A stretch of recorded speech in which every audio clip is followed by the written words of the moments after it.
Okay, let's start solving the numericals. Numericals भी है इसमें, कुछ क्वेश्चंस भी है इसमें, ठीक है। एमसीक्यू बेस्ड क्वेश्चंस रहेंगे। All the questions are MCQ based for the class 9th CBSE. Okay, so let's start with the first question. So what is the first question? You can see a particle is moving in a circular path. ठीक है, of radius r. We have to find what? यहाँ पे देखो, यहाँ पे ना कुछ लोग ना ठीक से देखते नहीं है, यहाँ पे डिस्टेंस उनको दिखता है, यहाँ पे क्या लिखा हुआ है? डिस्प्लेसमेंट। क्या होना चाहिए वहां पे? डिस्प्लेसमेंट। डिस्टेंस, डिस्प्लेसमेंट ठीक से देखने का क्वेश्चन सॉल्व करने से पहले, ठीक है। After half a circle, they are saying after half a circle, so you can just see like this is a circle, right. So एक सर्कल हम लोग ले लेते हैं यहाँ पे, और ये सर्कल का ये सेंटर पॉइंट रहेगा, और यहां से लेके यहां तक का इसको हम बोलते हैं रेडियस आर। सो एक पार्टिकल है, एक पार्टिकल समझो यहां से स्टार्ट होता है, और वो कहां तक जाएगा? वो कहां तक जाएगा? Half a circle. Half a circle का मतलब क्या है? यहां तक जाएगा। Let's take this as point B. एक पार्टिकल ए से लेके अगर पार्टिकल बी तक गया तो यहाँ का डिस्प्लेसमेंट क्या हुआ? ठीक है, हम दोनों भी निकालते हैं, हम डिस्टेंस भी निकालेंगे और डिस्प्लेसमेंट भी निकालेंगे, दोनों निकालेंगे। बट हमें क्वेश्चन में क्या पूछा है? Displacement. So first let's talk on displacement. So what is the displacement? Displacement from A to B is nothing but the shortest path traveled, right? So यहां से लेके यहां तक का जो like measurement रहेगा उसी को हम क्या बोलेंगे? Displacement. So if this is R, तो ये पूरा लाइन क्या हो गया? 2R. तो displacement कितना हो अपना? 2R. So displacement is 2R. So हमें क्वेश्चन में displacement पूछा है, so the answer will be 2R. But अगर समझो क्वेश्चन में उन्होंने डिस्टेंस पूछा रहता, वो भी अपन क्लियर करते। अगर क्वेश्चन में समझो उन्होंने डिस्टेंस पूछा रहा था, डिस्टेंस का मतलब क्या होता है? पॉइंट ए से लेके यहां से, इसको हम बोलते हैं distance, the actual path travelled. So this is the actual path travelled, right. So ये क्या रहेगा अपना? Actual path travelled. तो इसको हम क्या बोलेंगे? एक्चुअल पाथ ट्रैवल्ड को हम क्या बोलेंगे? डिस्टेंस। सो डिस्टेंस हम कैसे निकालेंगे? अगर पार्टिकल पॉइंट ए से स्टार्ट हो रहा है और अगर पार्टिकल पॉइंट ए पे जाके रुक रहा है तो उसको हम बोलते हैं सर्कमफरेंस। उसको हम क्या बोलते हैं? सर्कमफरेंस। सो सर्कमफरेंस क्या होता है अपने पास? 2 pi r. Now they are saying half a circle, so half a circle मतलब उसका हाफ, तो यहाँ पे क्या रहेगा? Pi r. So what will be the distance? But now they have not asked the distance, but अगर question में वहां पे डिस्टेंस मेंशन किया रहेगा, आप क्या सिलेक्ट करोगे? Pi r. Clear with the question. So the first question has been complete. आप लोग चाहे तो शॉर्ट में इसको नोट कर सकते थे, ठीक है। जब भी क्वेश्चन चल रहा है ना, आप लोग मेरे साथ साथ उसको शॉर्ट में नोट करते जाओ, ठीक है। अभी मैं सिर्फ आपको 1 मिनट दे रहा हूं, अभी सिर्फ मैं आपको 1 मिनट दे रहा हूं, शॉर्ट में इसको कंप्लीट कर लेना। बट नेक्स्ट क्वेश्चन ऑनवर्ड्स जैसे अपना यहाँ पे डिस्कशन चल रहा है, आप लोग भी आपके बुक में उसको कंप्लीट कर लेना, ठीक है। इसका पीडीएफ मैं आपको ग्रुप पे शेयर कर दूंगा। चलो, डन एवरीबॉडी, फास्ट।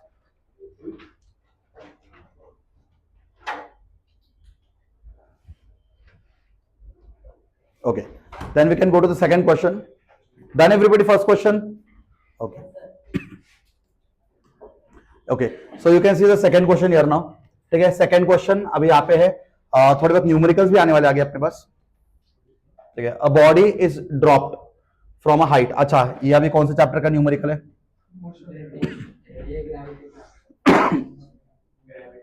ग्रेविटेशन का, right. This numerical is from gravitation. Okay, a body is dropped from the top of a tower, reaches the ground in 4 seconds. मतलब टाइम कितना दिया आपने को? 4 सेकेंड्स, ठीक है, from top of the tower. What is the height of the tower? And उन्होंने खुद बोला है जी का वैल्यू कितना लेना है? 10 मीटर पर सेकेंड स्क्वायर। मतलब आपका acceleration due to gravity will be 10 metre पर सेकेंड स्क्वायर। सो हमें फाइंड करना क्या है? हाइट। हाइट मतलब कितना? हाइट बोलो या एच बोलो चलेगा, हमें ये फाइंड करना है। हाइट बोलो या एच बोलो, हमें ये फाइंड करना है, ठीक है। और हमने उसको ड्रॉप किया है। Drop, whenever you see the word called as drop, drop का मतलब अपना इनिशियल वेलोसिटी कितना रहेगा? 0। इनिशियल वेलोसिटी अपना 0 रहेगा। तो what is the height of the tower? Height, tower का हाइट कितना रहेगा? ठीक है, आप लोग चाहे तो ट्राई कर सकते हो और मुझे बता सकते हो। तो यहाँ पे हमें लाइक कौन सा फॉर्मूला यूज करना पड़ेगा? We have the 3 formulas, but to find S we have to use the second formula और the third formula of Newton kinematical equation. Second भी यूज करते हैं। सेकंड फॉर्मूला क्या होता है? S is equal to u t plus half a t square, और हम GT square बोल सकते हैं, ठीक है, वो भी यूज कर सकते हैं, या हम लोग थर्ड भी यूज कर सकते हैं, चलेगा। So S is equal to u t plus half, अब यहाँ पे ए बोला तो भी चलेगा या जी बोला तो भी चलेगा, ठीक है, नॉट इशू। तो ऐसा हमें फाइंड करना है। इनिशियल वेलोसिटी 0, तो ये पूरा टर्म क्या हो जाएगा अपना?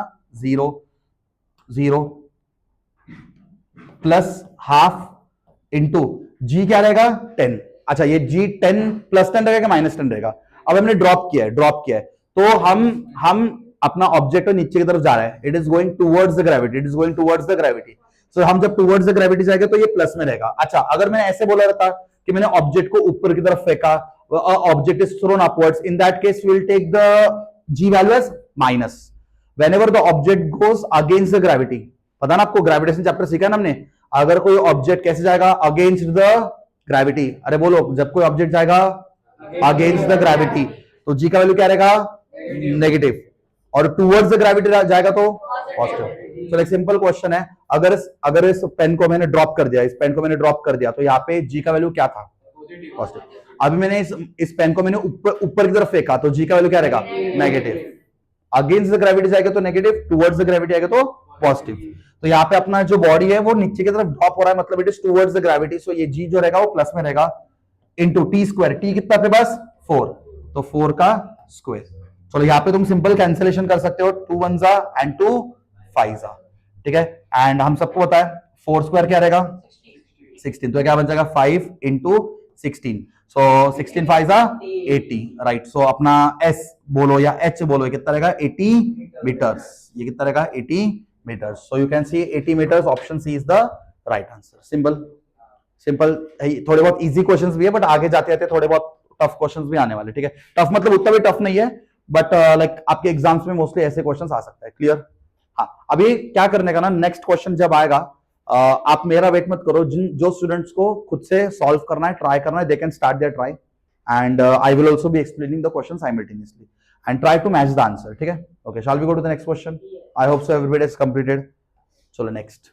ओके, नाउ बस आंसर सब लोग एक साथ चिल्ला के मत दो, अगर किसी को आंसर बोलना है तो आई विल आस्क, ठीक है. चलो यहाँ पे उन्होंने क्या बोला, the distance time graph. Okay, now they are talking about which graph, distance time graph. Distance time graph दिखता कैसे है, ऐसे, राइट. यहाँ पे टाइम रहेगा और यहाँ पे क्या रहेगा, डिस्टेंस रहेगा. The distance time graph of a body coincides with the time axis, the body must be.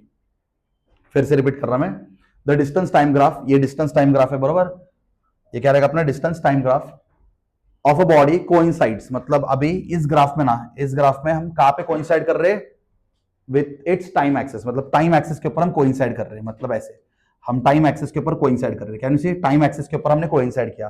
तो ये कौन रहेगा, ये जो आपको रेड कलर का जो एरो दिख रहा है ये कौन रहेगा, हम सबको होता है. हाँ, अभी डिस्टेंस अगर बढ़ नहीं रहा है बट टाइम अगर बढ़ रहा है, इसका मतलब object is of course at rest.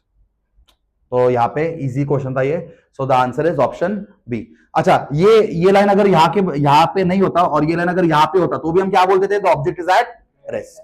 So distance time graph में आपको अगर ऐसे स्ट्रेट हॉरिजॉन्टल लाइन देखने मिला ग्राफ में, तो object is at rest. Object किस में रहेगा, रेस्ट पे रहेगा. Clear. Write down the, now this was question number 4, ठीक है. ये क्वेश्चन नंबर 4 की क्वेश्चन नंबर 3 था, राइट. हाँ, ठीक है, तुम लोग उसको मेंशन कर लेना और अपने अपने बुक में लिख लेना. इसका पीडीएफ आपको जब मिलेगा तो आप उसको लाइक क्रॉस चेक कर सकते हो, ठीक है. चलो, it was easy question. Now will go to the next question. Okay, so what is the next question saying. Okay, for the next question they have already given a graph now. For the next question, they have already given the graph, right? So, from the given VT graph, now what is VT graph? Velocity time graph. आपको पता ना VT graph, velocity time graph. आप देख सकते हो, y axis पे जो रहेगा उसको बोलते हैं velocity और x एक्सिस पे जो रहेगा उसको बोलते हैं time. ये क्या रहेगा VT graph. It can be inferred that the object is, मतलब हाँ, अभी यहाँ पे object. अच्छा, VT time graph में अगर हम ऐसे जाएंगे तो अपना object क्या रहेगा, VT टाइम ग्राफ में अगर अपना जो ऑब्जेक्ट है, ऑब्जेक्ट अगर ऐसे स्ट्रेट जाता रहेगा, इसका मतलब क्या रहेगा VT ग्राफ में, it is a uniform motion, ठीक है. अगर आपको ये ग्राफ ऊपर की तरफ जाते हुए मिला तो हम बोलते हैं एक्सेलरेशन, और VT टाइम ग्राफ आपको नीचे की तरफ आते हुए मिला तो क्या बोलते हैं, डी एक्सेलरेशन या रिटार्डेशन बोलते हैं, बराबर. और अगर वो एक स्ट्रेट लाइन में जाता रहेगा तो क्या बोलते हैं, यूनिफॉर्म मोशन. उसको क्या बोलते हैं, यूनिफॉर्म मोशन. क्लियर एवरीबॉडी, समझा. VT टाइम ग्राफ में अगर एक ऑब्जेक्ट सीधा जाता रहेगा तो उसको क्या बोलेंगे, which motion, uniform motion, right. So what is the right answer here, option A. Rest हो सकता है क्या, नहीं. नॉन यूनिफॉर्म मोशन हो सकता है क्या, नहीं. ग्राफ अगर ऊपर नीचे रहेगा तो non uniform motion. Moving with uniform acceleration बोल सकते क्या, ऐसे ऊपर की तरफ गया तो यूनिफॉर्म एक्सेलरेशन, वो भी. चलो नेक्स्ट. हाँ, अभी यहाँ पे क्वेश्चन आपके सामने, इस क्वेश्चन को थोड़ा आपको ध्यान से समझना पड़ेगा तो ही आप इसका आंसर बोल सकते हो, ठीक है. चलो, मैं पहले आपको बताता हूं. तो यहाँ पे बेसिकली ये क्वेश्चन जो है आर्किमिडीज प्रिंसिपल को बेस्ड है. व्हाट इज आर्किमिडीज प्रिंसिपल, पहले मुझे बताओ. चलो, क्वेश्चन बाद में देखते हैं, पहले बताओ आर्किमिडीज प्रिंसिपल क्या होता है. आर्किमिडीज प्रिंसिपल बताएगा कि कोई ऑब्जेक्ट के ऊपर कितना बाइंड फोर्स लग रहा है. कैसे? हाँ, अभी समझो एक, हाँ अभी एक समझो एक वेसल है, वो वेसल पूरा भर के उसके अंदर पानी है और उस वेसल के अंदर एक ऑब्जेक्ट डाला, तो कुछ तो पानी बाहर डिस्प्लेस होगा, जो पानी बाहर डिस्प्लेस हुआ उसका वेट निकालेंगे एंड उसका वेट ही रहेगा अपना बाइंड फोर्स, उसका वेट ही हम बताएगा कितना बाइंड फोर्स लग रहा है। ठीक है, 4 students ABCD while performing an experiment on establishing the relation between the loss of weight of small solid when fully immersed in tap water। चलो अभी ना अलग अलग, अच्छा ये कंटेनर का शेप मैटर करता है क्या आर्किमिडीज प्रिंसिपल बाइंड फोर्स के लिए? नहीं, मैटर क्या करता है वो आप सबको पता है, लेवल ऑफ वाटर। क्या मैटर करता है? Level of water.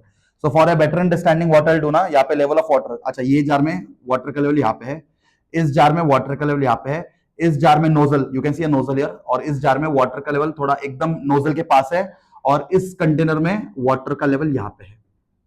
ठीक है, आई होप सो आपको अब तक आंसर मिल चुका रहेगा, आई होप सो आपको आंसर मिल चुका रहेगा मैं क्या बोल रहा हूँ। ठीक है, use by 4 different shapes of, अच्छा यहाँ पे शेप मैटर करता है क्या?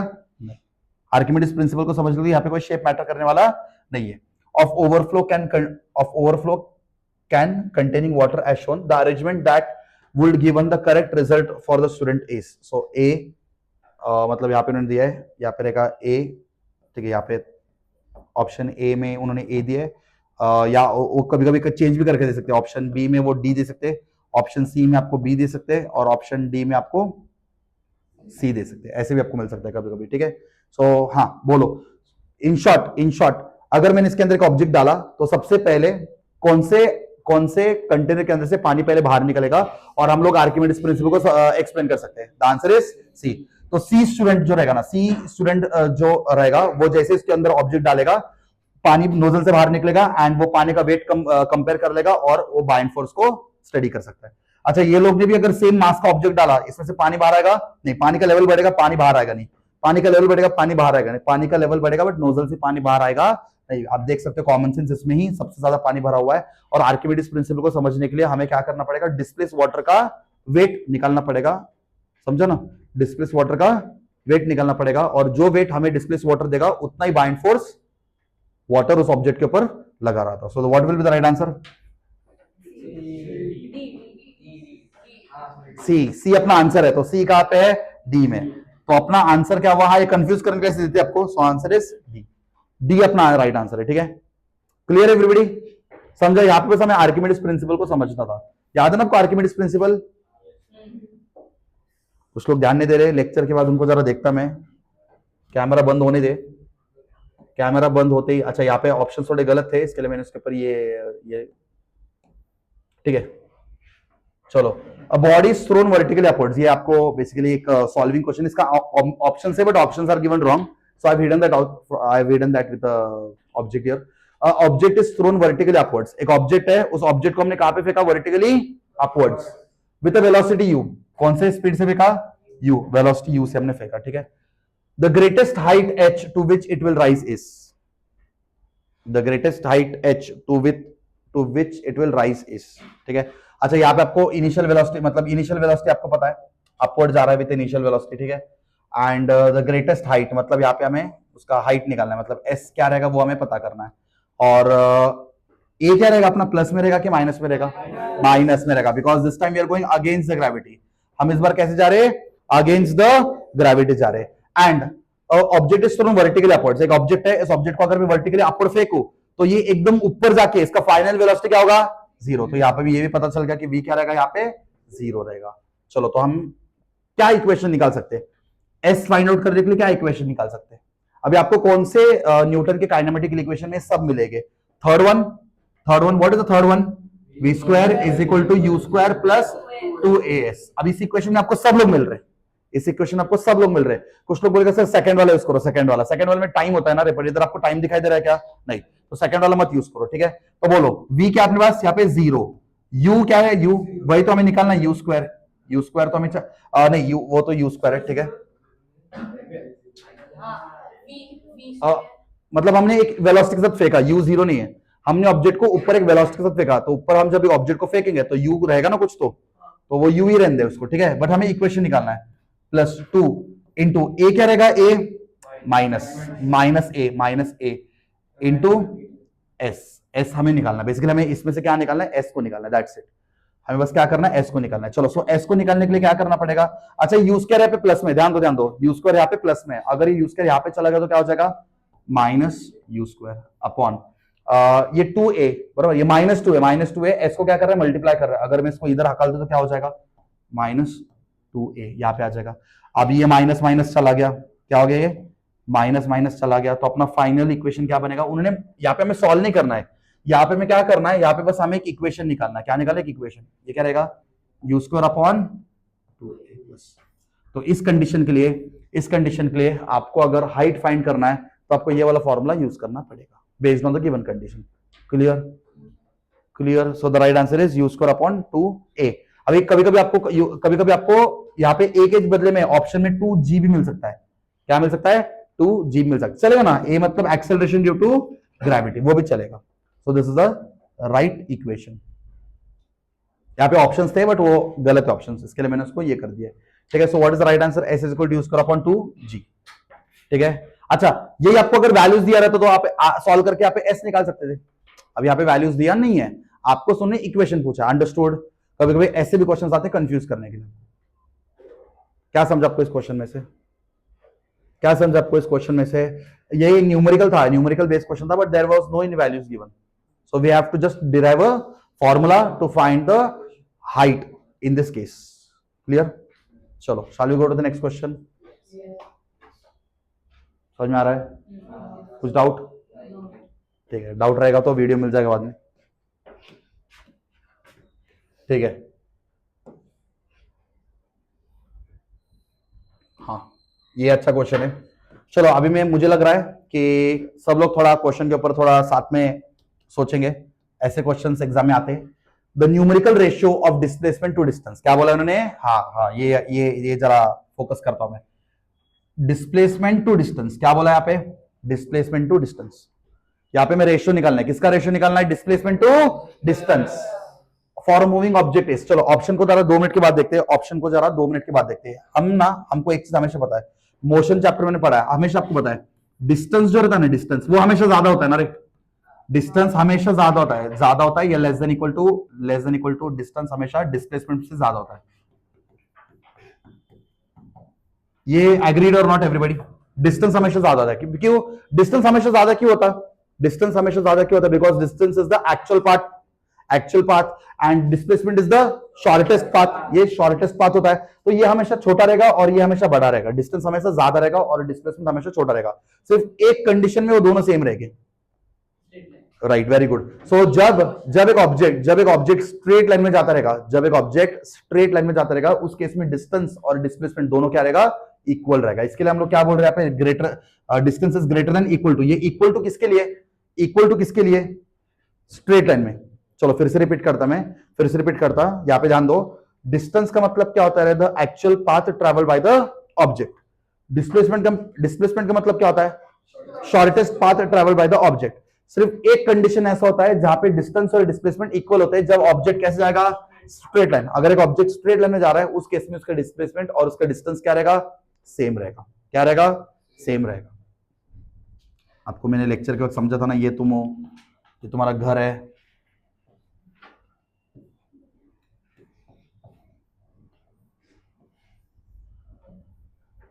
ठीक है।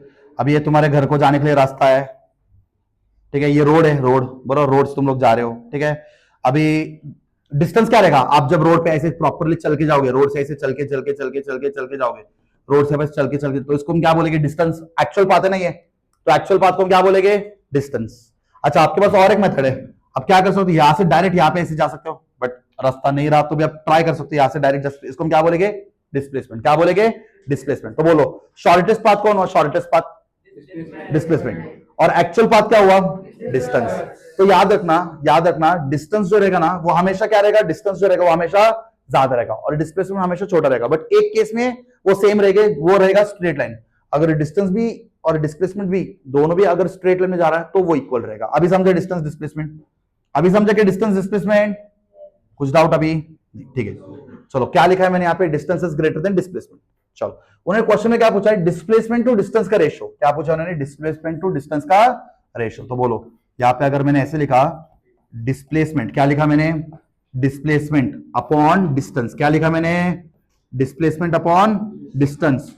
तो डिस्प्लेसमेंट अपॉन डिस्टेंस हमेशा क्या रहेगा, हाँ अभी डिस्प्लेसमेंट अगर पहले लिखते हम लोग, डिस्प्लेसमेंट अगर पहले लिखते हम लोग, डिस्प्लेसमेंट हमेशा क्या रहेगा, less than equal to 1। Ratio निकाल रहे हैं, रेशियो। अच्छा वही अगर मैंने पहले डिस्टेंस लिखा तो, वही अगर मैंने पहले डिस्टेंस अपॉन डिस्प्लेसमेंट,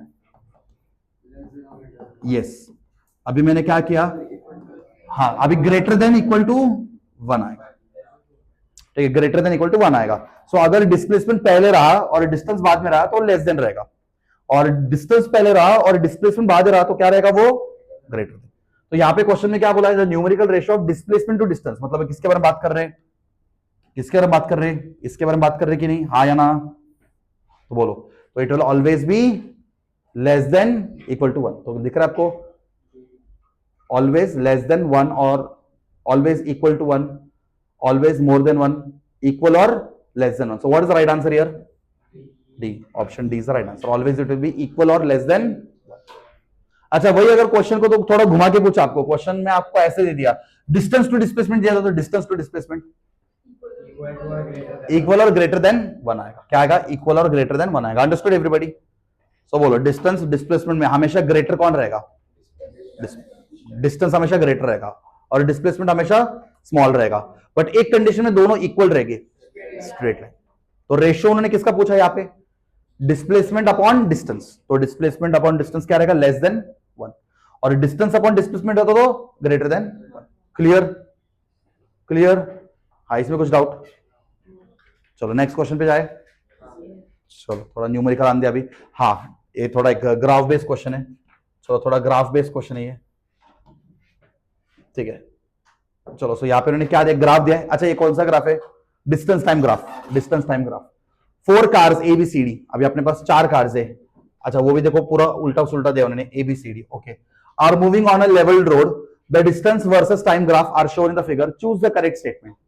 अच्छा एक काम करो, स्टेटमेंट छोड़ दो, अपन ना यहाँ पे पहले देखते हैं किसका स्पीड ज्यादा रहेगा, किसका हाईएस्ट, कौन से कार का हाईएस्ट स्पीड रहेगा और कौन से कार का लोएस्ट स्पीड रहेगा। अभी देख के समझ में आ रहा है कौन से कार का हाईएस्ट स्पीड रहेगा, सी कार जो है, इसका स्लोप ज्यादा है ना, दिख रहा है आपको, आपको डिस्टेंस टाइम ग्राफ में पता रहेगा, स्लोप इंडिकेट करता है डिस्टेंस टाइम ग्राफ में, हमेशा याद रखो यहाँ पे स्लोप क्या इंडिकेट करेगा, स्लोप, स्पीड, स्पीड, और स्पीड निकलने के लिए फॉर्मूला क्या आता है, डिस्टेंस अपॉन टाइम। अभी डिस्टेंस अपॉन टाइम अगर हम करेंगे, मतलब डिस्टेंस ज्यादा और टाइम कम रहा है, मतलब डिस्टेंस ज्यादा और टाइम कम रहा तो वहां पे स्पीड ज्यादा होता है, डिस्टेंस ज्यादा और टाइम कम रहा तो वहां पे स्पीड ज्यादा होता है। तो बोलो डिस्टेंस ज्यादा और टाइम कम कहां पे, सी, इस पॉइंट पर देखो डिस्टेंस ज्यादा है ना और स्पीड कम है, अगर आप यहाँ पे देखो डिस्टेंस ज्यादा है और स्पीड, सॉरी टाइम, डिस्टेंस ज्यादा है और टाइम कम है, तो इसका स्पीड सबसे ज्यादा रहेगा। और सबसे स्लो स्पीड किसका रहेगा, कैसे क्या आपने बोला, आपने बी कैसे क्या बोला, बिकॉज डिस्टेंस, डिस्टेंस कम है और टाइम ज्यादा, अभी डिस्टेंस कम और टाइम ज्यादा, इसका मतलब स्पीड क्या रहेगा, कम रहेगा। समझा, समझा?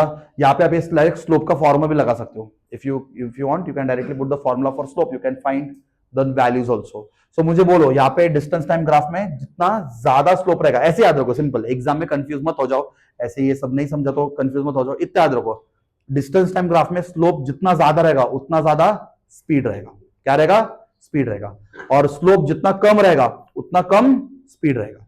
तो बोलो यहाँ पे हम क्या बोल सकते हैं, कौन से कार का स्पीड ज्यादा है, velocity of car C is greater than velocity of car, अरे डी अपन पहले लिख लेते, D is less than is greater than velocity of car A, फिर सबसे कम किसका है, मतलब इनका रिलेशन ही है, इनका रिलेशन ही है, ठीक है, इसका रिलेशन मिल गया। सबसे ज्यादा स्पीड में कौन है, सी, उसे कम डी, उसे कम ए, और सबसे कम B. Car A is faster than car D, car किधर है, car A is faster than car D, बराबर है क्या, फॉल्स, ये तो नहीं हो सकता। कार बी इज स्लोएस्ट, हाँ कार बी इज स्लोएस्ट, बाकी अगर पढ़ लेते, car D is fastest than car C, D is faster than C, D fast है क्या, नहीं, उल्टा सी फास्ट है। Car C is the slowest, C नहीं है, उल्टा वो फास्टेस्ट है, C is the fastest and car B is the slowest, so the right answer is option B. Understood everybody? समझा सबको? लाइट्स बहुत तंग कर रहा है किधर के, दुखने दे, ठीक है? तो car B is the slowest, car B is the slowest, समझे सबको? तो बोलो डिस्टेंस टाइम ग्राफ में, डिस्टेंस टाइम ग्राफ में स्लोप क्या इंडिकेट करेगा? स्पीड और वेलोसिटी बोलो, ठीक है? नेक्स्ट क्वेश्चन, चलो। हाँ, अब ये छोटे छोटे क्वेश्चंस का फटाफट आंसर दो यार, छोटे छोटे क्वेश्चंस जो रहेंगे फटाफट एक्शन आंसर देने का। अब ये क्वेश्चन जो है Newton third law of Newton का थर्ड लॉ के ऊपर ये बेस्ड है। So action reaction, every action has equal and opposite reaction, उस कंसेप्ट के ऊपर ये क्वेश्चन बेस्ड है। चलो, action and reaction forces act, action reaction, action और रिएक्शन ये दोनों फोर्स होते हैं ना, तो ये कैसे एक्ट करते हैं? हमेशा आप सबको होता है इक्वल एंड ऑपोजिट होता है, कैसे होता है? Equal and opposite. तो लेट्स चेक ऑन डिफरेंट। अच्छा, एक बात बोलता हूं मैं तुमको, पहली बात, अगर एक ऑब्जेक्ट है, कभी भी एक ऑब्जेक्ट के ऊपर, मतलब this is one object, this is one object, इस एक ऑब्जेक्ट के ऊपर कभी भी एक्शन रिएक्शन होगा नहीं, वो गलत हो जाएगा, ठीक है? एक ऑब्जेक्ट के ऊपर, बहुत सारे स्टूडेंट्स को लगता है एक ऑब्जेक्ट के ऊपर एक्शन रिएक्शन होता है, कभी नहीं। अगर एक ऑब्जेक्ट के ऊपर यहां से कोई फोर्स लग रहा है और यहां से कोई फोर्स लग रहा है, इसको हम एक्शन रिएक्शन नहीं बोलेंगे। अगर समझो 10 न्यूटन है और ये भी 10 न्यूटन है, तो वो हो जाएगा बैलेंस फोर्स, वो एक दूसरे कैंसिल कर देंगे। This is not action reaction, this is not action reaction. Action reaction होने के लिए हमें क्या लगेगा? दो ऑब्जेक्ट लगेगा। अब ये ऑब्जेक्ट इसके ऊपर कुछ फोर्स लगा रहा है, तो ही ऑब्जेक्ट इसके ऊपर फोर्स लगाएगा, समझा? That is called as action reaction. मतलब बहुत सारे स्टूडेंट्स को ये लगता है एक्शन रिएक्शन, अगर ये इसके ऊपर 10 न्यूटन लगा रहा है तो ये भी इसके ऊपर क्या लगाएगा? 10 न्यूटन लगाएगा, समझा? सो एक्शन रिएक्शन होता है किसके ऊपर? पहली बात, दो ऑब्जेक्ट्स के ऊपर। एक ऑब्जेक्ट अगर दूसरे के ऊपर फोर्स लगाएगा, उतना ही फोर्स वो ऑब्जेक्ट दूसरे के ऊपर ऑपोजिट डायरेक्शन लगाएगा। On different bodies always, on same body always. अच्छा, ये तो हो ही नहीं सकता same body. On same body sometimes, I go sometimes. On different body sometimes, sometimes क्या होता है? समटाइम्स नहीं, always it acts on two separate bodies, right? So the option is option, समझा? सिंपल था ये, इजी क्वेश्चन था ये। Next question, चलो ऑलमोस्ट हाफ डन, और आधा और 10 क्वेश्चन हो गए, अभी 10 ही क्वेश्चन बचे। मन में आता रहेगा सर, जल्दी जल्दी लो, और ठीक है? मार मत खाना कोई वीडियो में, नहीं मार, जो मार पड़ेगी वो भी एडिट नहीं होगा, एडिट करने टाइम नहीं है मेरे पास, ठीक है? चलो चलो, न्यूमेरिकल आ गया, न्यूमेरिकल आ गया। चलो अभी तुमको थोड़ा बोर नहीं होगा, अभी न्यूमेरिकल आ गया, ठीक है? न्यूमेरिकल। चलो everybody now pay attention here, मैं आपको हिंट बताता हूं। A man throws a ball weighing 200 ग्राम, इधर गड़बड़े ना, ग्राम चलता है क्या अपने पास? ग्राम चलता है क्या? मास का भी ग्राम में हो सकता है क्या? नहीं। तो ग्राम आया तो उसको हमेशा कन्वर्ट करने का इनटू केजी, हमेशा याद रखने का, ठीक है? केजी। तो यहाँ पे मास, एक मिनट, बातें नहीं, इधर ध्यान दो। मास कितना दिया हुआ है अपने को? मास 200 ग्राम। सो ग्राम को केजी में कन्वर्ट करने के लिए क्या करना पड़ेगा रे? यस, 200 को डिवाइड कर दो बाय 1000, तो कितना हो जाएगा ये? 0.2 केजी। कितना हो जाएगा? 0.2 केजी, समझा? मास कभी भी केजी में होना चाहिए, मास कभी भी किस में होना चाहिए? केजी में होना चाहिए। Vertically upwards with the speed of 10 में। अच्छा, इसको एक ऑब्जेक्ट को 20 ग्राम के ऑब्जेक्ट को हमने ऊपर की तरफ फेंका, मतलब इनिशियली उसको फेंका ना, इनिशियल वेलोसिटी कितना हुआ? 10 मीटर पर second. It's momentum at the highest point of the flight will be. अच्छा, हमें मोमेंटम निकालना है, मोमेंटम। तो मोमेंटम हाईएस्ट पॉइंट पे क्या रहेगा? अच्छा, हाईएस्ट पॉइंट पे फाइनल वेलोसिटी क्या रहेगा? 0, और हमें मोमेंटम निकालना है, मोमेंटम निकालना है एट हाईएस्ट पॉइंट। तो सबसे पहले हम सबको होता है पी। मोमेंटम का मतलब क्या होता है? एमवी। पी क्या होता है यहाँ पे? पी क्या होता है? एमवी। क्या होता है? पी एमवी, ठीक है? कुछ गलत नहीं होना चाहिए, इसके लिए थोड़ा तैयारी है अपने पास आज, ठीक है? ये इधर देख, तू उधर वो अनस्क्रिप्टेड है, वो इधर इधर पूरा स्क्रिप्टेड है, ठीक है? डिस्क्लोज मत करना तुम लोग इधर। हाँ, पी इज इक्वल टू क्या होता है? एमवी। पी मतलब, अच्छा पी क्या होता है? पी क्या होता है? मोमेंटम। मोमेंटम क्या होता है? Mass into velocity. मोमेंटम क्या होता है? Mass into velocity. और हमें हाईएस्ट पॉइंट में निकालना है। क्या निकालना है? हाईएस्ट पॉइंट में निकालना है। हाईएस्ट पॉइंट मतलब, हाँ, तो बस इतना ही हाईएस्ट पॉइंट निकालना है। सो एम कितना था? 0.2। क्या था? 0.2 इनटू हाईएस्ट पॉइंट कितना अपना? हाईएस्ट पॉइंट कितना अपना? एक मिनट, हाईएस्ट पॉइंट कितना अपना?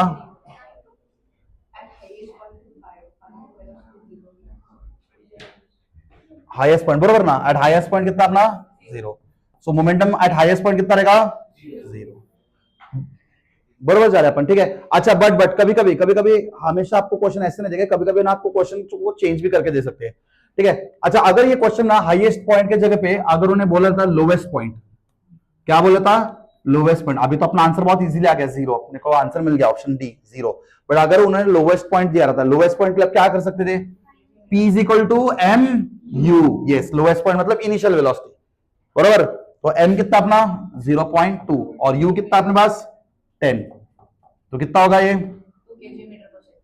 2 kg मीटर पर second, right. This is the ऐसा यूनिट ऑफ मोमेंटम, मोमेंटम का ऐसा यूनिट याद रहेगा ना, kg मीटर पर सेकेंड, याद है ना, आपको लेक्चर में लिख के भी दिया है। अच्छा ये मोमेंटम कौन से चैप्टर में आता है, force and laws of motion, उसमें न्यूटन सेकंड लॉ में मैंने मोमेंटम पढ़ा था, न्यूटन फर्स्ट लॉ में क्या सीखा था इनर्शिया, न्यूटन सेकंड लॉ में क्या सीखा था मोमेंटम, सो याद रखना this is the SI unit of momentum kg metre पर सेकंड। अच्छा but this is not the answer, this is not the answer, this is for the lowest point, but हमें question में क्या पूछा था highest point, so highest point के लिए क्या रहेगा answer is 0, understood. Highest point के लिए चलो everybody have to answer now, कौन आंसर नहीं कर रहा उनको यहाँ पे वीडियो में उनका नाम भी लिया जाएगा, तो सब लोग इसको देखेंगे बाद में, तो वो लोग बोलेगा ये आंसर नहीं कर रहा है करके, ठीक है।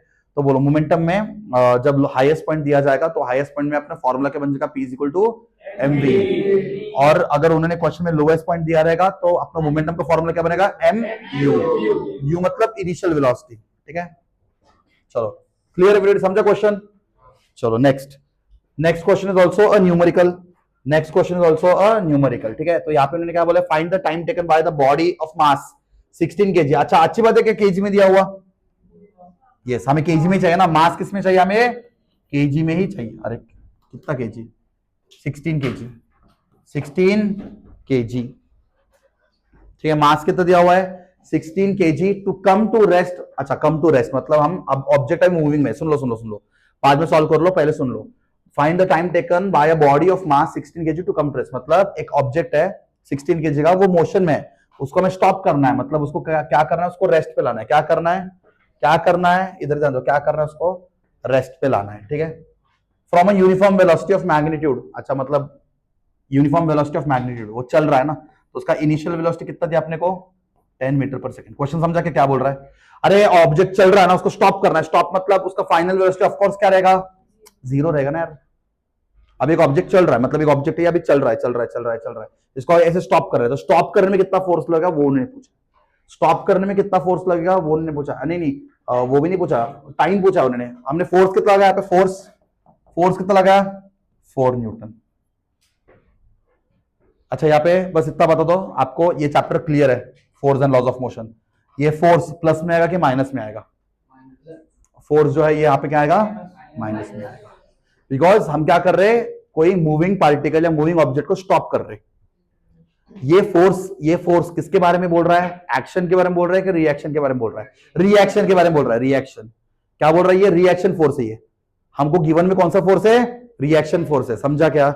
हमने ये नहीं बोला एक ऑब्जेक्ट को मूव करने के लिए हमने इतना फोर्स लगाया, ऑब्जेक्ट को मूव करने के लिए अगर आपने फोर्स लगाया रहेगा तो उसको हम बोलते हैं एक्शन फोर्स, बट अभी हम क्या कर रहे हैं, एक मूविंग ऑब्जेक्ट को स्टॉप करने के लिए जो फोर्स यूज करेंगे उस फोर्स को हम क्या बोलेंगे reaction force, and reaction force क्या रहेगा माइनस। ओके गिवन समझा, हाँ रिटार्डिंग फोर्स बोलो या स्टॉपिंग फोर्स बोलो या नेगेटिव फोर्स बोलो चलेगा, बात तो वही है, ठीक है। चलो हमें फाइंड करना time, what is the time taken to stop the object, time कितना लग रहा है उस ऑब्जेक्ट को स्टॉप करने के लिए वो हमें निकालना है, ठीक है। सो यहाँ पे हम लोग कौन सा फॉर्मूला यूज करेंगे, फोर्स हमें दिया हुआ है, तो हम जब हमारे पास जब फोर्स रहेगा तो we know only one formula F is equal to ma, but यहाँ पे अपने पास u है, यहाँ पे अपने पास v है, and you know the formula for acceleration. चलो मैं किसी को क्वेश्चन पूछता था, यहाँ पे पूछू क्वेश्चन, ठीक है। तो यहाँ पे ये m a को हम कैसे लिख सकते हैं v माइनस u अपॉन, तो बोलो m कितना अपने पास 16 इंटू बोलो v माइनस u, v कितना अपने पास v 0 माइनस, अरे आपके पास f भी दिया हुआ, f कितना है -4, f कितना है -4, और u कितना है बाबा u 10, और टाइम वही तो निकालना है, टाइम तो निकालना है, बाकी सब कुछ दिया हुआ है, ठीक है। तो बोलो अभी एक मिनट यहाँ पे ना दो, सिंपल कैलकुलेशन बोलता आपको, सिंपल कैलकुलेटिंग ट्रिक, ये टी यहाँ पे डिवाइड कर रहा है, अगर ये टी यहाँ पे गया तो क्या करेगा, मल्टीप्लाई करेगा, और ये टी यहाँ पे मल्टीप्लाई कर रहा है, टी को वहां पे गया तो डिवाइड, तो क्या मैं इसको ऐसे लिख सकता हूँ, t is equal to 16 into -10 upon -4, can it like this, देख सकते हैं ना बिंदास अपन। चलो अब ये माइनस माइनस गया, माइनस माइनस कैंसिल हुआ, 4 1 जा 4 और मतलब 16, 4 4 जा 16, तो हो गया।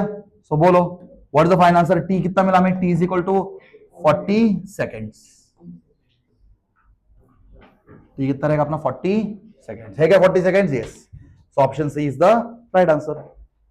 समझा, बस आपको यहां पे समझना यह था कि अपना ये जो फोर्स था वो एक रिएक्शन फोर्स था, कौन सा फोर्स था, रिएक्शन फोर्स था, क्या था, रिएक्शन फोर्स था, ठीक है, और रिएक्शन फोर्स था इसके लिए उसको क्या लगे, माइनस में।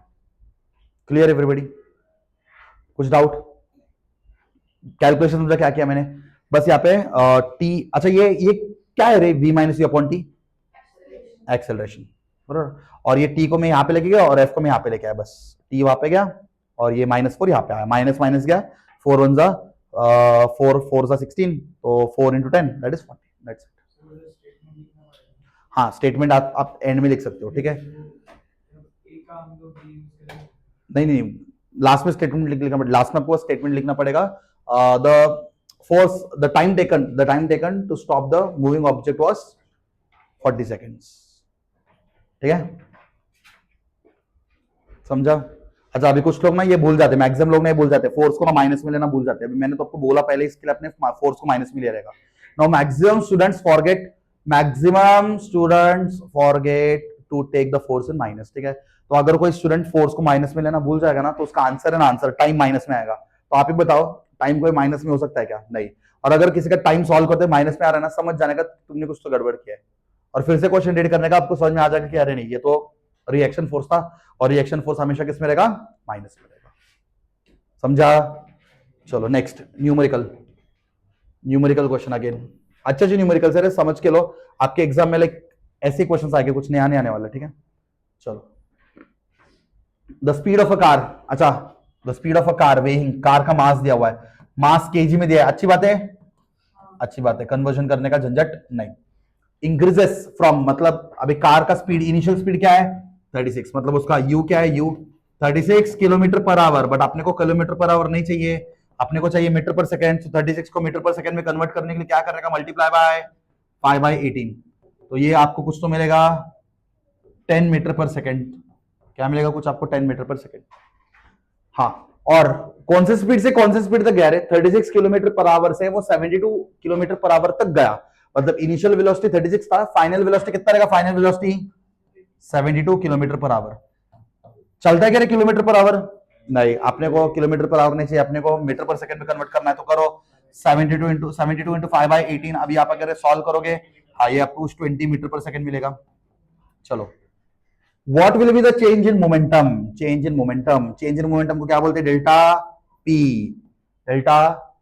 चेंज इन मोमेंटम क्या बोलते हैं, डेल्टा पी, और चेंज इन मोमेंटम निकालने के लिए क्या करना पड़ेगा आपको, final momentum minus initial momentum, final momentum यहां पे मैं लिखता हूं P F, final momentum minus P I initial momentum, तो बोलो फाइनल मोमेंटम का फॉर्मूला क्या बनता है, सब लोग बोलो, आप भी अपने थोड़ी देर पहले क्वेश्चन किया था, m v, right, m v minus m u, m को कॉमन ले सकते हैं, एम को कॉमन ले लो, क्या बनेगा, वी माइनस यू, तो अपने पास एम भी है, वी भी है, यू भी है, आंसर मिल गया, बोलो 1500 ब्रैकेट में, वी कितना अपने पास, वी 20 माइनस 10, तो बोलो कितना हुआ अपने पास,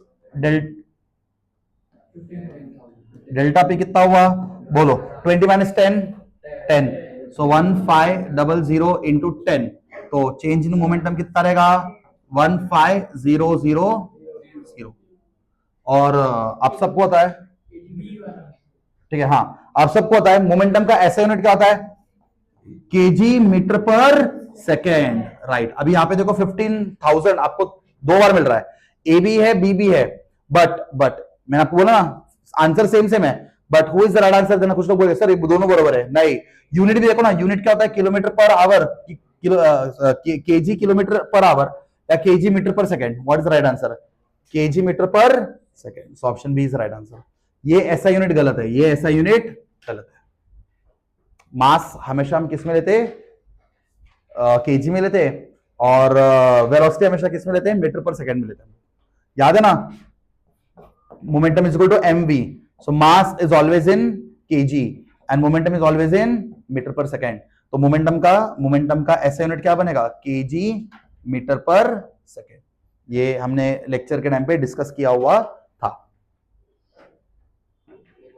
हेडेक हो रहा है बस, और 5 क्वेश्चन बस हो जाएगा जल्दी से, ठीक है।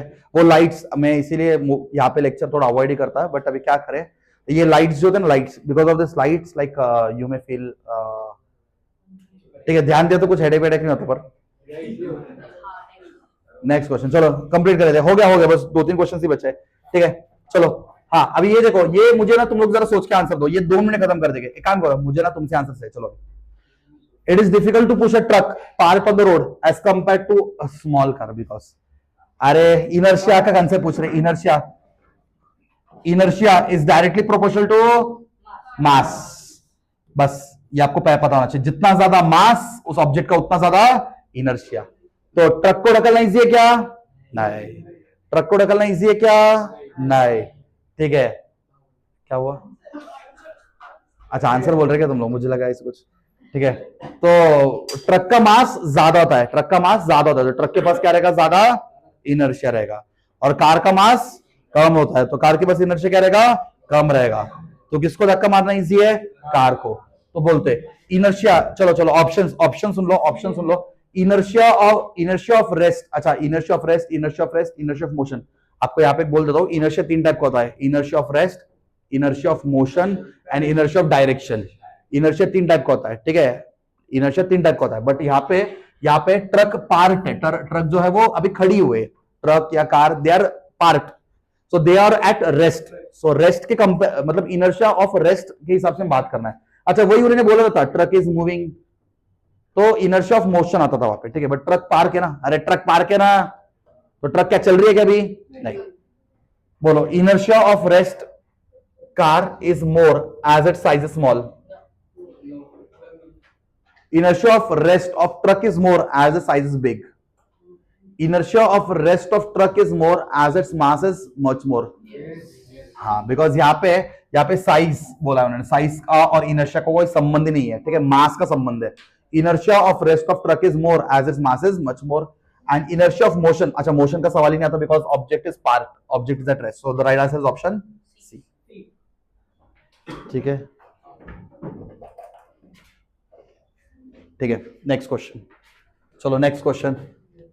हाँ, now the next question again numerical question. अच्छा यहाँ पे थोड़ा आंसर्स मेरे को थोड़ा गड़बड़ है, यहाँ पे देखो मैंने कुछ तो चेंजेस यहाँ पे, अच्छा वो डी वाला है ना, हाँ यहाँ पे ना एक ऑप्शन गलत है, बट अभी जो हाईलाइट करके लाया ना वही अपना आंसर है। क्या बोलो आपको, मीटर पर सेकंड स्क्वायर है वो, ठीक है। कहाँ पे, हाँ मीटर पर सेकंड स्क्वायर, एक्सेलरेशन हमेशा किस पर रहेगा, मीटर पर सेकंड स्क्वायर, ठीक है।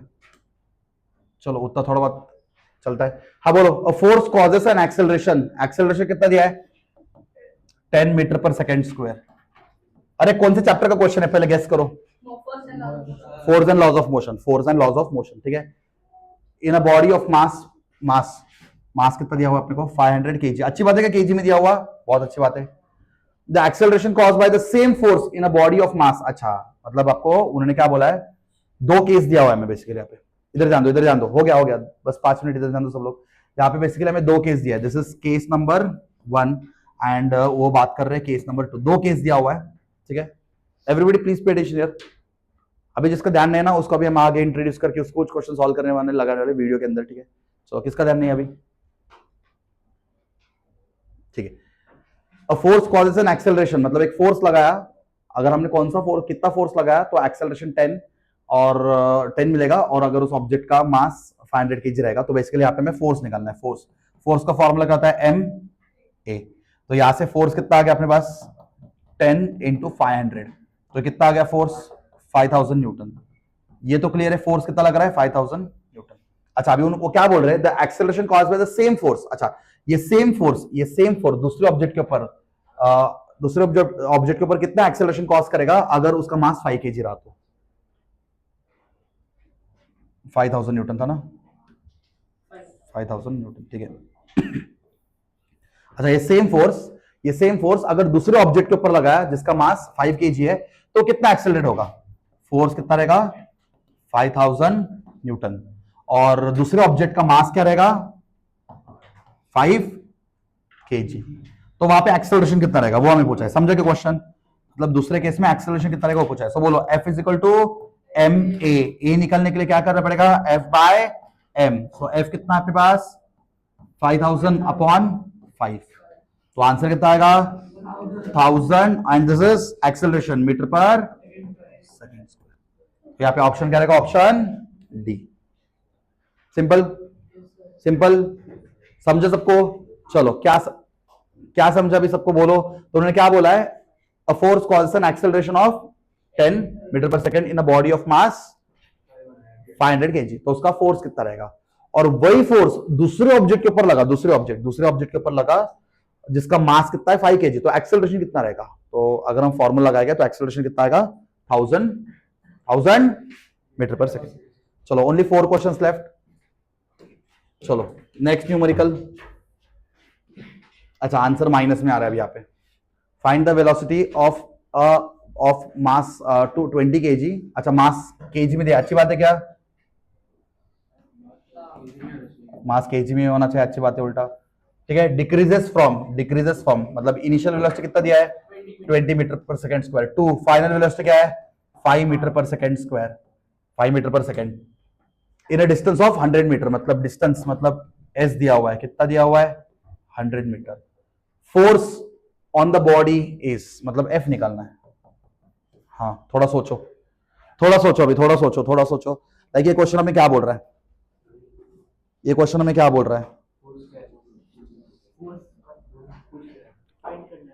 हाँ, फोर्स फाइंड करना है, बट फोर्स डायरेक्टली मिलेगा क्या हमें? फोर्स का फॉर्मूला क्या था? फोर्स का फॉर्मूला यहाँ पे मैं बताता हूँ। फोर्स का फॉर्मूला क्या था? फोर्स का formula M A, but we know M, but where is the A? अरे फोर्स निकालना है ना, everybody please pay attention. Force निकालना है, force, we have to find the force. We have M, but where is A? A फाइंड करने के लिए we have all this things given. To find A we have been given with all this things. To find A we have been given with all this things. ये सारी चीजें क्यों दिया हुआ है? ए फाइंड करने के लिए। बोलो, ए का फॉर्मूला क्या होता है? अच्छा, अभी कौन से फॉर्मूला में? Don't use A is equal to v minus u by t. Where is t? T is not given. So you can use third kinematical equation. V square is equal to u square plus 2as. Yes. ये आपको instantly आना चाहिए कि कौन से case में कौन सा फॉर्मूला यूज करना है। ठीक है, अभी देखो यहाँ पे u कितना अपने पास? v कितना है? 5 का स्क्वायर। u कितना अपने पास? 20 का स्क्वायर। 2 इंटू a कितना अपने पास? वही तो निकालना है। और s कितना अपने पास? s 100। तो बोलो ये कितना हो गया? 25 इज इक्वल टू 400 प्लस, ये बोलो क्या हो जाएगा? 200a। क्या हो जाएगा? 200a। तो बोलो ना a कितना हो गया रे बाबा? ये बोलो, ये प्लस में इधर गया तो माइनस। सो बोलो 25 माइनस 400। ये मल्टीप्लाई कर रहा है, इधर गया तो डिवाइड करेगा, बरोबर? राइट ना? चलो बोलो 25 माइनस 400 375। बोलो ना 375 अपॉन 200 माइनस 375। तो यहाँ पे एक्सेलरेशन, अब अगर आप ये डिवीजन कंप्लीट करोगे तो आपको एक्सेलरेशन कितना मिलेगा? कुछ तो माइनस हाँ 37 पूरा फाइनल आंसर। नहीं, आप इसको अगर सिंप्लीफाई करोगे ना तो 3.75 ऐसे कुछ आएगा। अरे सिंपल एक मिनट, ये 2 जीरो निकालो, 2 जीरो निकालने के लिए 2 नंबर छोड़ के पॉइंट दो, 1 2, मतलब क्या हो जाएगा? 3.75 अपॉन 2। अब करो, मैंने 2 जीरो निकाल दिया। कैसे निकाला मैंने 2 जीरो? 2 नंबर छोड़ के पॉइंट दे दिया, समझा? अरे हम करते थे ना, ये पॉइंट को हटाने के लिए नीचे 2 जीरो लगाते थे ना, वैसे अगर 2 जीरो निकालने के लिए हम 2 डेसिमल छोड़ के 2 नंबर छोड़ के पॉइंट दे सकते हैं। अभी तुम इसको ये करोगे तो आपका आंसर कुछ तो मिलेगा, -1 पॉइंट कुछ तो मिलता है। ठीक है, कैलकुलेशन करो, -1.67 कुछ तो मिलता है, -1.675 कुछ तो मिलता है। बड़ी किसमें रहेगा? एक्सेलरेशन मीटर पर सेकंड स्क्वायर। बस अभी एक्सेलरेशन मिल गया। Now put in this equation. m कितना अपना? 20 इंटू माइनस 1.675, तो आपका ये कितना रहेगा? अगर आप इसको मल्टीप्लाई करोगे, इसको मल्टीप्लाई करने पे आपको कुछ तो -37.5 कुछ तो डॉट डॉट डॉट मिलेगा, 37.58 कुछ मिलेगा, ठीक है। तो अपने को ऑलमोस्ट आंसर मिल गया था। तो फोर्स कितना लग रहा है अपने ऑब्जेक्ट के ऊपर? -37.5। कैलकुलेशन बस थोड़ा करना पड़ेगा आपको, यहाँ पे थोड़ा कैलकुलेशन बस करना पड़ेगा। क्लियर? ठीक है, मैं फिर से रिपीट करता हूँ इस क्वेश्चन को, सब लोग इधर ध्यान दो। बस और 2 क्वेश्चन रह गया, 2-3 क्वेश्चन रह गया। हाँ ठीक है, पॉइंट का चलता है थोड़ा बहुत, बट 1 है ना, फिजिक्स में थोड़ा पॉइंट में चलता है कैलकुलेशन, नॉट इश्यू, बट ये नहीं चेंज होना चाहिए। ओके, लिसन एवरीबॉडी, कौन इधर ध्यान दे रहा है? उनको जरा बुलाते सबके सामने जरा। हाँ, सब लोग ध्यान दे रहे, वेरी गुड। तो यहाँ पे हमें ये सब चीजें दिया हुआ था और उन्होंने क्या बोला रहे? अच्छा, गिवन सबको समझा क्या गिवन? चलो, now I will ask you some question, then you people answer to everybody, right? So tell me like what we have to find here from this question? Force. And what is the formula to find the force? MA. M into A, right? And A is given directly? No. To find A, other things are given like initial velocity, final velocity, and displacement. So by using the Newton's third kinematical equation, by simplifying this, we found the A. And A का value को हमने बस यहाँ पे put कर दिया और हमें यहाँ पे मिल गया फोर्स। बस यहाँ पे थोड़ा कैलकुलेशंस था। क्या था? थोड़ा calculations. Clear everybody? Clear everybody? चलो, note it down fast. Note it down fast. Only 2 questions more.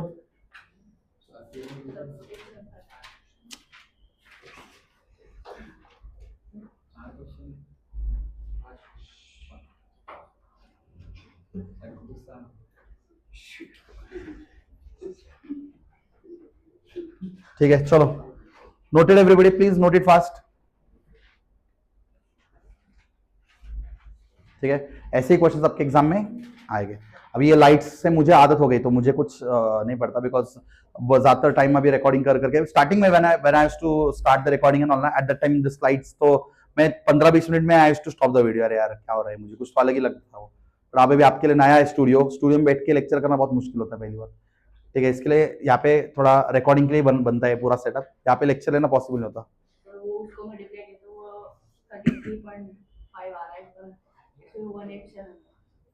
Point क्या क्या चलता उतना कुछ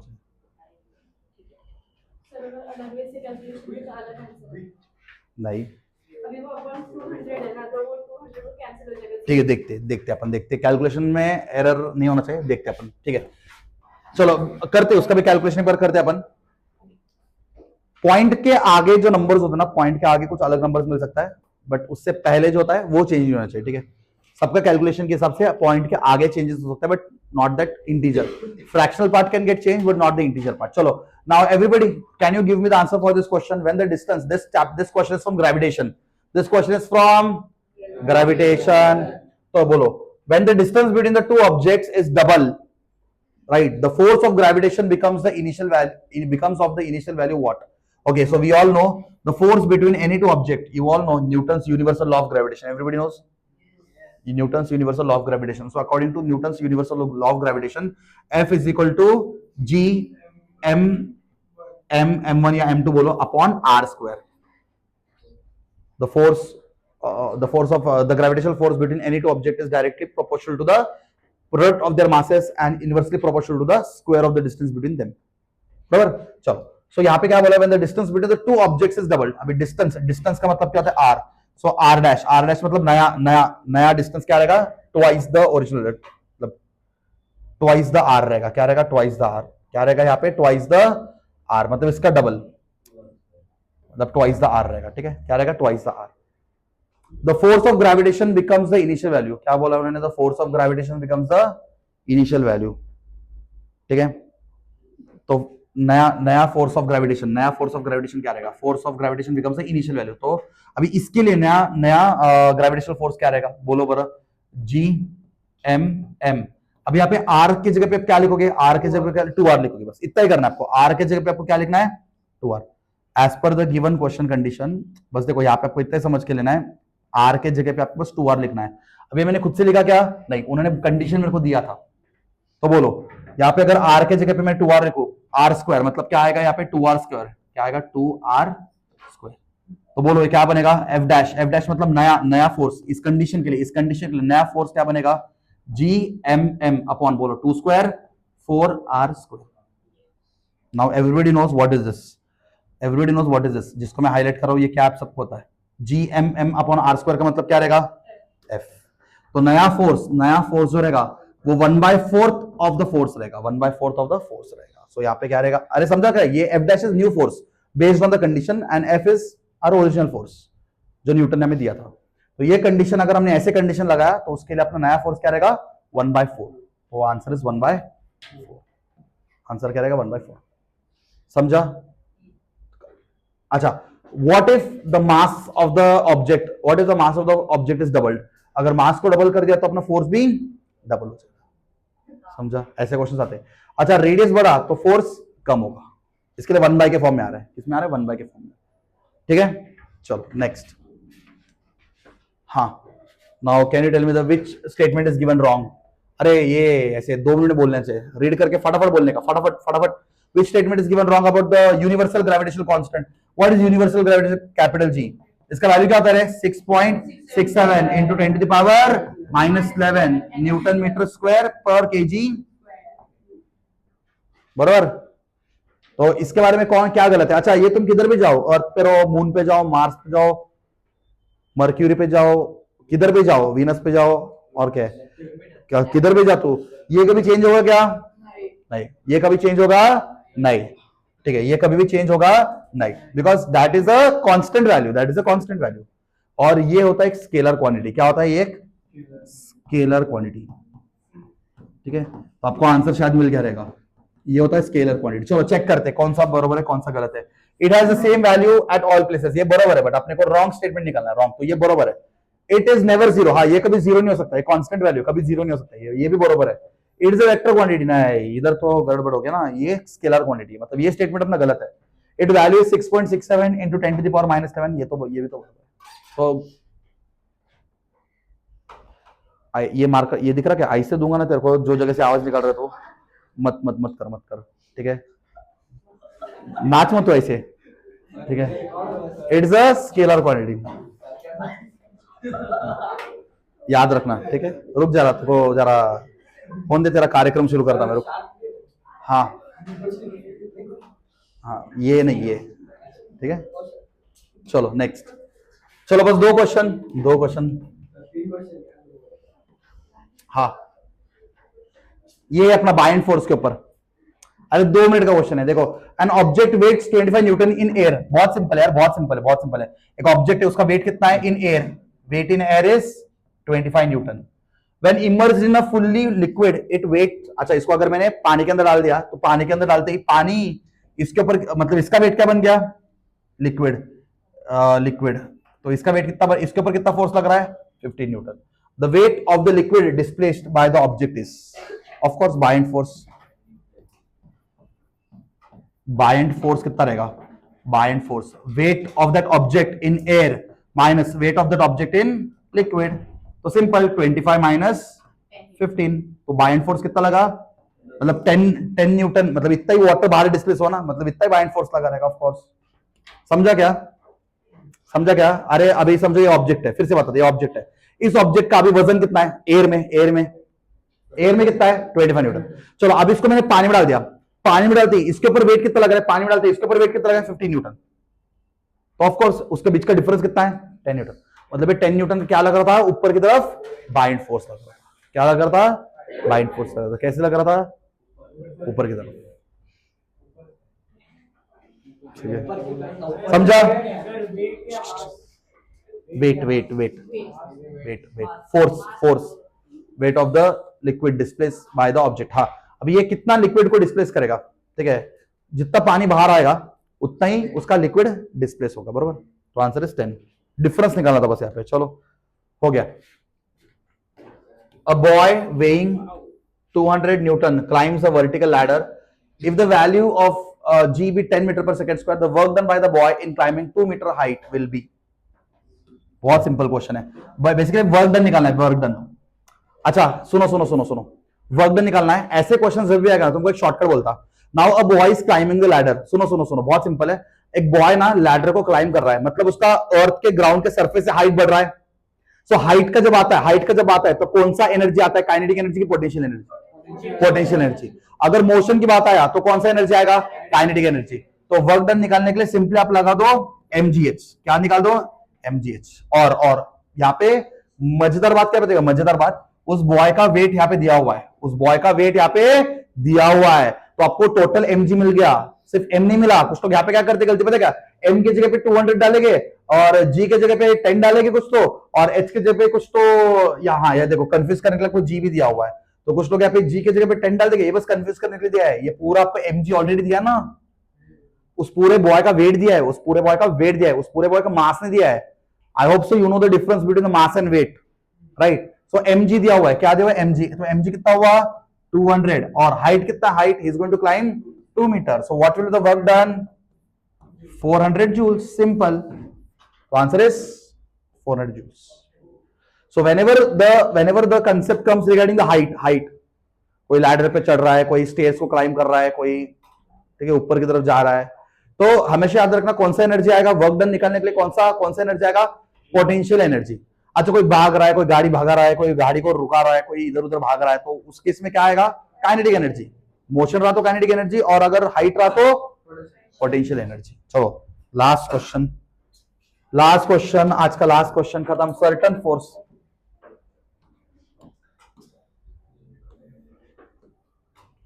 calculate the work done by the force. ठीक है, वर्क डन निकालना है, बोलो work done. Again coming to the last question, work done निकालना है। तो वर्क डन निकालने के लिए क्या, अच्छा यहाँ पे बेसिकली आपको क्या बोला है? Certain force acting on mass. Last question है, ध्यान दो।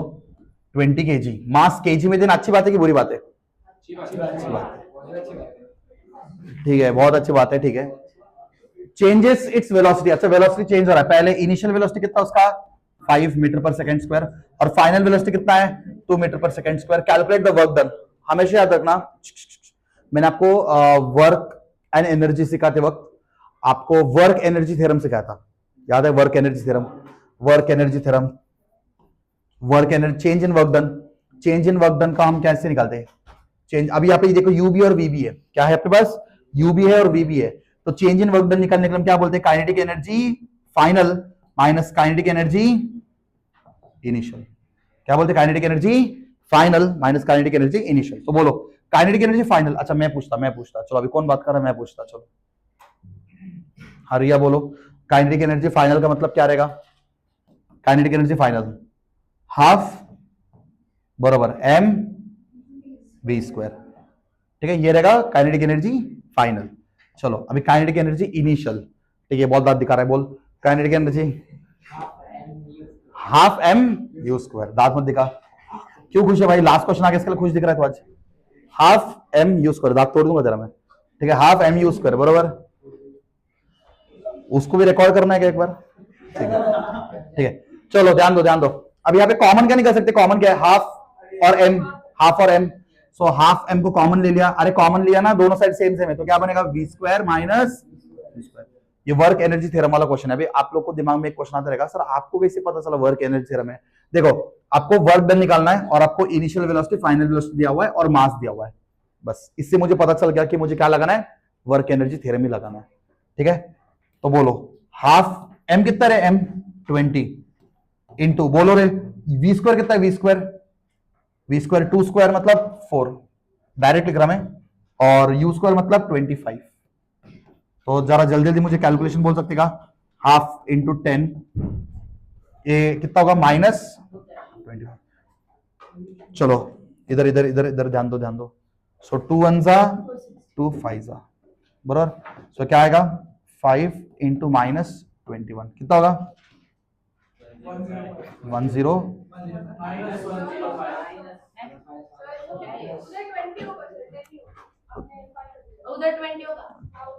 हाँ, यहाँ पे 20 होगा, गलती से अपने यहाँ पे पहले 10 लिख दिया। यहाँ पे मैंने पहले 10 लिख दिया, तो यहाँ पे क्या रहेगा? 20।